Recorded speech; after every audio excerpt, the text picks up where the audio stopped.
Hi, this is Genita Mason. Today I'm going to demonstrate how to first put together your gear for an enema using a 60 milliliter syringe. I'm going to be showing you how to do that for oxidative therapies. You do have to use silicone tubing and couplers and catheters. And you can also use this gear, the way I put it together, for fecal matter transplants, as well as for any kind of enema or implantation. For both vaginal and rectal use. Of course, you'll want to use a separate catheter. So here we go. So here is the gear that you'll need for your enema device, or an FMT, fecal matter transplant, or an implantation device. And of course, these can be used for both vaginal and rectal applications. You'll need a 60 milliliter syringe. You can get this at Amazon. You'll need what I call a coupler. This you can get at promolife.com, and I'll be writing this out in the text version area of the YouTube video. Also, you'll need the male end of the lure lock, which this actually connects to the syringe.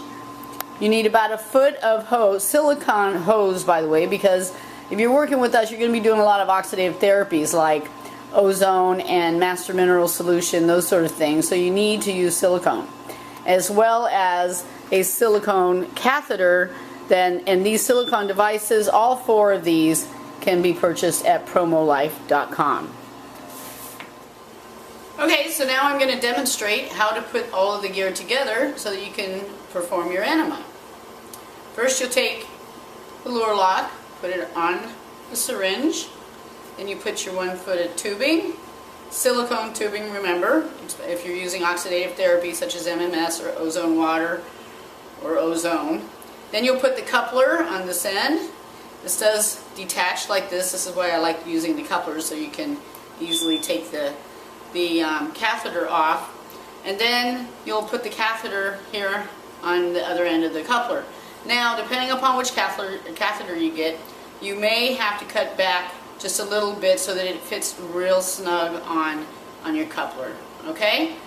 Now I'm going to demonstrate how to get the solution into the syringe. And this is going to, it applies to any solution. I'm just going to show you so that you know exactly how to do it, okay?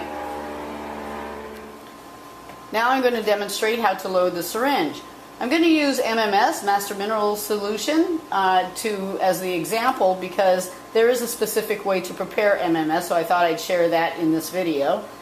For the demonstration purposes, I'm going to use 5 drops of each, MMS and citric acid. 3, 4, 5.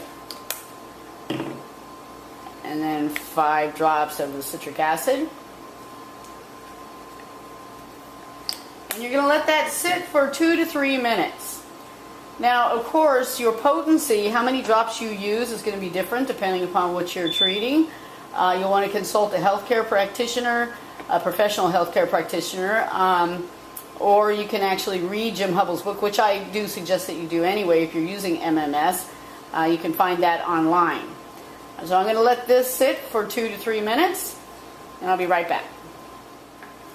Okay, so now I'm going to demonstrate how to load the syringe. I let it sit for 2 to 3 minutes, and I'm going to add 60 milliliters. I'm preparing this for a rectal insufflation, a rectal enema. 60 milliliters of pre-measured water.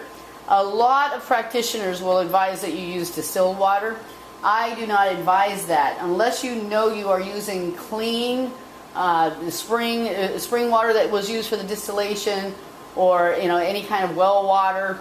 But if it is like tap water that was used, which all of your off-the-shelf type of distilled waters are, you run a high risk of there's more VOCs, volatile organic chemicals, in the water than is good for you, of course, because they're actually concentrated. The distillation process concentrates those chemicals, and you're implanting those into your rectum, and you really don't want that.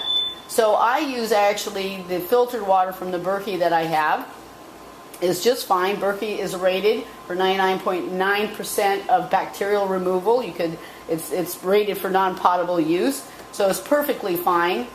And you don't run the risk of intoxicating yourself, creating the wrong kind of oxidative stress and poisoning yourself with those VOCs. So now that I've poured the 60 milliliters in, I'm just going to suck it right back out. Oh, I'm sorry. Okay, now that I have the 60 milliliters of water in the solution, I'm going to unhook using the lure lock. See how convenient it makes it? The lure lock from the syringe, and I'm simply going to suck the solution up into the syringe. Put the lure lock back on.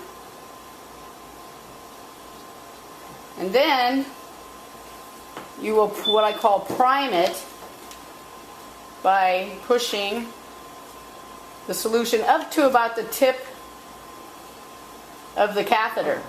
That way you're not pushing a bunch of air up the colon when you're doing your enema. There you have it.